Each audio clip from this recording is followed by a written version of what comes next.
Lesson 12.3, Task 3. Solve rational equations algebraically.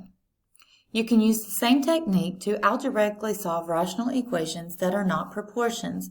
Find the least common denominator and use that to eliminate denominators. Alright, so it gives us an equation to solve, and it says to solve it algebraically. And it says, how do you determine the excluded values? So the excluded values come from having a variable in the denominator, whatever would make the denominator equal to 0. So it says identify the y-intercepts, x-intercepts, the range. No, identify any value of x that results in a denominator of 0. So that is the correct answer here. And then it says identify any excluded values. Okay, so something minus 3 equals 0. 3 minus 3 equals 0. So 3 would be your excluded value. And you can always set the factor equal to 0 and solve if you can't look at that and say 3 minus 3 equals 0. Okay, so 3 is your excluded value here. If you look, x minus 3 and x minus 3, that's the same factor on both sides of the equation. So there's only one excluded value here. All right. It says the least common denominator was found by identifying distinct factors in the denominator first, then their product was found. All right, so the least common denominator comes from identifying the different parts in the denominator and then multiplying them together. So 7 times x minus 3 would be our least common denominator. All right, now they go through the steps of solving this. Let's do it on our own first. I always like to see the process, make sure that I understand what we're working with. So we're going to have 2x plus 5 over x minus 3 plus x over 7 and then equals 11 over x minus 3. All right, since these already match, we need to first multiply this by 7. Remember, if you do the same thing on top and bottom, it's not changing anything. So now we have 7 times x minus 3, and we have to do the same thing here. So we'll have 7 times both of these terms. All right, now for x over 7, we're missing the term x minus 3. So we're going to multiply this by x minus 3 on top and bottom. And I don't have a lot of room here, but I'm going to squeeze that in. All right, so now I can distribute on top. So I'm going to have 14x plus 35 over my 7 times x minus 3. And then I'm going to have x squared. X times x is x squared. And then x times negative 3 is negative 3x. And that's all over my common denominator. 7 times x minus 3. And that's equal to 7 times 11 is 77. And that's over my common denominator as well. All right, remember from the last task, once you get a common denominator, you can multiply through by that denominator and it will cancel it out. So we're going to multiply everything by 7 times x minus 3, and that's times the whole thing here. So that means it'll cancel here and here, both of these, and we're going to multiply the other side of the equation by the same thing. And that cancels here and here as well. All right, so that means our equation will get a lot simpler. So we're going to have 14x plus 35 plus x squared minus 3x, and all of that equals 77. All right, so if we clean this up a little bit, we're going to put it in standard form. So we're going to start with the highest exponent first, and then 14 minus 3 is 11x, and then we've got plus 35, and then we're going to bring this to the other side and set it equal to 0. So we got 35 minus 77. Let's see, 35 minus 77 is negative 42. and then that equals 0. All right, once we do that, we have a simple quadratic equation, so we're going to factor this. Okay, again, we solve equations just like we always do, so once you learn something, you may go back to it. All right, so we think of 6 times 7 to get 42, but that's not going to give us 11. That gives us 13. So what else multiplies to give us 42? 1 and 42, 2 and 21, 3 and 14. All right, 3 and 14 are 11 apart. So let's use 3 and 14. I need a negative, so I got to have opposite signs when I multiply, and I need a plus 11, so my bigger number gets the plus. All right, now, if I set this equal to 0, and I set this equal to 0, that's the zero product property we've learned a few units back. Then I add 3 to both sides, x equals 3. And then I subtract 14, x equals negative 14. All right, now the only problem is when we look up here, 3 minus 3 is 0. So this was considered an excluded value. So even though we solved to get 2 answers, we're only going to have one solution. X equals negative 14 is our only real solution, because if this is an excluded value, that makes this an extraneous solution. When we plug it back in, it's not actually a solution.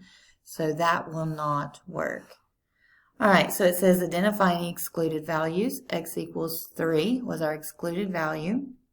All right, we already answered this question, so let's look at their work here. So it says use the least common denominator to eliminate the denominators. So we did that. And then they got x squared plus 11x minus 42, just like we did. They factored and got 2 solutions as well. All right, so it says the solution, x equals 3, is extraneous because of its excluded value. The only solution is x equals negative 14. All right, so they got the same thing we did. So it says what happens when you substitute an extraneous solution into the equation. All right, so it's going to cause division by 0. It's going to cause the denominator to be 0, and that makes it undefined. So that's why it's an excluded value. That's why it's not considered a solution. All right, describe how you could use a graph to check your solution. All right, since we have an equation, we could graph the left side, and then we could graph the right side, and we can find the intersection of the 2 equations, and that would be the solution. So it says to check, let f of x, or in your calculator it would be y1 be the left side, y2 be the right side, and then find the point of intersection, which should be negative 14. So if you want to graph that and check, please do so. If you have any questions, please let me know. Lesson 12.3, Task 4. Solve rational equations in the real world. In the previous lesson, you worked with some real-world rational expressions. Modeling these same types of situations with rational equations allows you to solve for an unknown variable or value. The boat speed is 22 miles per hour. All right, the motorboat shown in the image travels 30 miles upstream and 30 miles downstream. The total time, or the total trip, takes 2 hours and 75. The total trip takes 2.75 hours. What is the average speed of the current? All right, we're going to formulate a plan. So we're going to let C represent the speed of the current in miles per hour. When the boat travels upstream, the speed is equal to the speed of the boat minus the speed of the current. When the boat travels downstream, the speed is equal to the speed of the boat plus the speed of the current. So recall that distance equals rate times time, or if you solve for time, time equals distance divided by rate.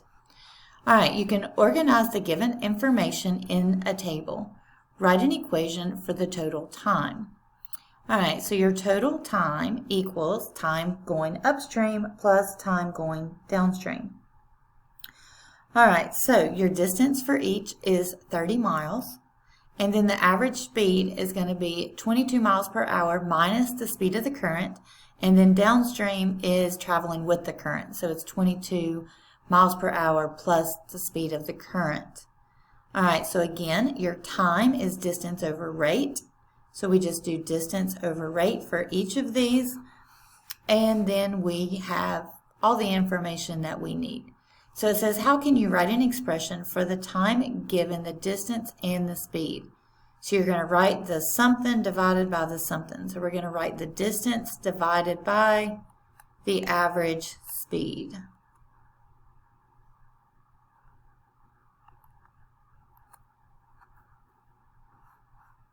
All right, it says, why aren't the times traveled upstream and downstream equal? Well, you know the current is moving at a certain speed, and when you're going downstream, you're traveling with the current, so it's going to push you and make you go a little faster. When you're going against the current, it's harder, so you go a little slower. So why aren't the times traveled upstream and downstream equal? The expression for time is different. Okay, so that is true. You can see that these two expressions are different. All right, it says select all that are correct. So the current causes the boat to go faster while moving downstream. That's true because the water helps push you along. The current causes the boat to go slower while moving upstream. That's also true because you're going against the current. And the distance is further when going upstream. No, it says we're going 30 miles each way. So that's the only one in this case that's not true.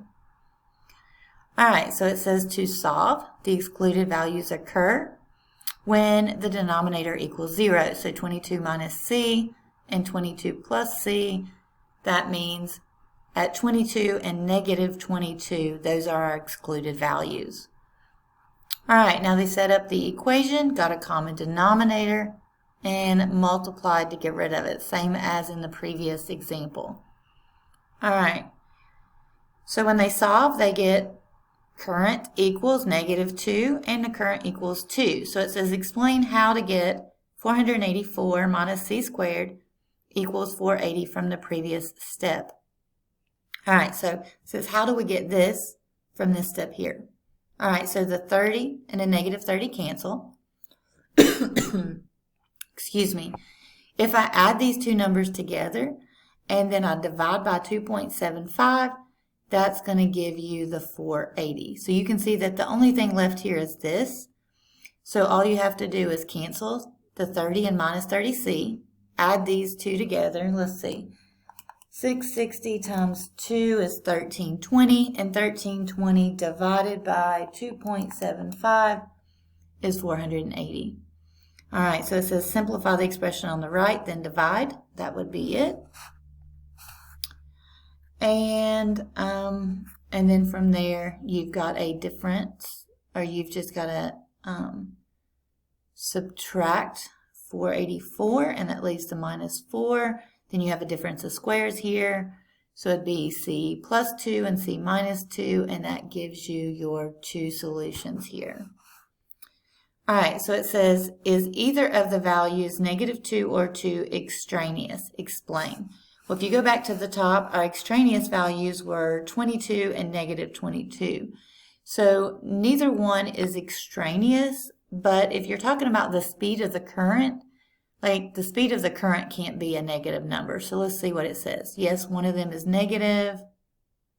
Yes, one of them causes division by 0. No, only fractions are extraneous. No, neither of them cause division by 0.